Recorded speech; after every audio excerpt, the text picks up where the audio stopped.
ഈശോയിൽ ഏറ്റവും പ്രിയപ്പെട്ടവരെ, ദൈവവചന പഠനത്തിൻ്റെ 39ാമത്തെ ദിവസമാണ്.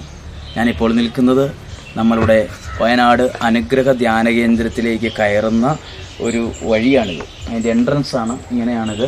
ഇതിലൂടെ ദിവസവും അല്ലെങ്കിൽ ധ്യാനമുള്ള സമയങ്ങളെല്ലാം കുരിശിൻ്റെ വഴി പ്രാർത്ഥന ചെല്ലുന്നൊരു വഴിയാണ് ഇത്. കോറിയിൽ നിന്ന് കൊണ്ടുവന്ന കല്ല് ഇട്ടിരിക്കുന്ന അല്പം ത്യാഗത്തോടെ മാത്രം നടക്കാൻ കഴിയുന്ന ഒരു നല്ല ഒരു ഭാഗം കൂടിയാണ്. അതുകൊണ്ട് ഏറ്റവും കൂടുതൽ സഹനം അനുഭവിച്ച വ്യക്തികളിൽ ഒരാളായിട്ടാണ് ബൈബിൾ ജോബിൻ്റെ പുസ്തകത്തെ കൊണ്ടുവരുന്നത്. അതുകൊണ്ട് ആ ജോബിൻ്റെ പുസ്തകത്തിലെ ഒരു വചനമാണ് ഇന്ന് പഠിക്കുന്നതും. ജോബിൻ്റെ പുസ്തകം 42-ാം അധ്യായം 2-ാമത്തെ വാക്യം. ജോബ് 42:2. ജോബ് ഭയങ്കര സഹനത്തിൽ വന്നപ്പോഴും ജോബിൻ്റെ പ്രാർത്ഥനയാണ്, ജോബ് അനുഗ്രഹിക്കപ്പെടാൻ കാരണമായൊരു പ്രാർത്ഥനയാണ് ജോബ് 2:2. വചനം എങ്ങനെയാണ്? കർത്താവേ, അങ്ങേക്കെല്ലാം സാധിക്കുമെന്നും അങ്ങയുടെ യാതൊരു ഉദ്ദേശത്തെ ആർക്കും തടയാൻ ആവില്ലെന്നും ഞാൻ അറിയുന്നു. ഈ വചനം നിങ്ങൾ പഠിക്കാൻ എളുപ്പമാണ്. ജോബ് പറഞ്ഞതാണ്, സമൃദ്ധിയിൽ നിൽക്കുന്ന ഒരാൾ പറഞ്ഞതല്ല.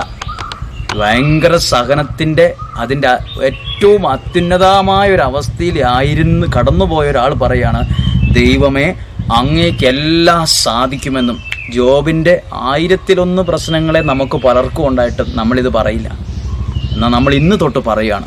എന്ത് പ്രശ്നങ്ങളിലൂടെ, തീക്കനലിലൂടെയാണ് നമ്മൾ പറയുന്നത്, ദൈവമേ, അങ്ങേക്കെല്ലാം സാധിക്കുമെന്നും അങ്ങയുടെ യാതൊരു ഉദ്ദേശത്തെയും ആർക്കും തടയാനാവില്ലെന്നും ഞാൻ അറിയുന്നു. നമുക്കാർക്കും, അധികം പേർക്ക് അറിയാത്തൊരു കാര്യമാണ്, ദൈവത്തിൻ്റെ ഉദ്ദേശത്തെ ആർക്കും തടയാനാവില്ല. എല്ലാ നിങ്ങൾ കേട്ടുകൊണ്ടിരിക്കുന്ന ഈ വചനത്തിൽ അറിയുന്ന നിങ്ങളെക്കുറിച്ചും ദൈവത്തിനൊരു ഉദ്ദേശമുണ്ട്. അതാർക്കും തടയാൻ പറ്റില്ല. നമ്മളെക്കുറിച്ചുണ്ട്, പറയുന്ന എന്നെക്കുറിച്ചുണ്ട്, ഇല്ലോ, എല്ലാത്തിനെക്കുറിച്ചുണ്ട്. നമുക്ക് ഈ വചനം പഠിക്കാം. ജോബിൻ്റെ പുസ്തകം 42:2.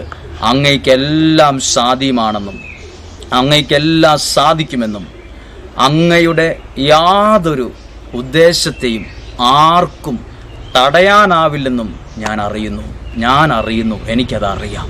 ഇതെൻ്റെ ജീവിതത്തെ ബലപ്പെടുത്തും. ജോബ് 42:2. നിങ്ങളുടെ ജീവിതത്തിൽ ഈ അനുഭവം ഉണ്ടാകട്ടെ.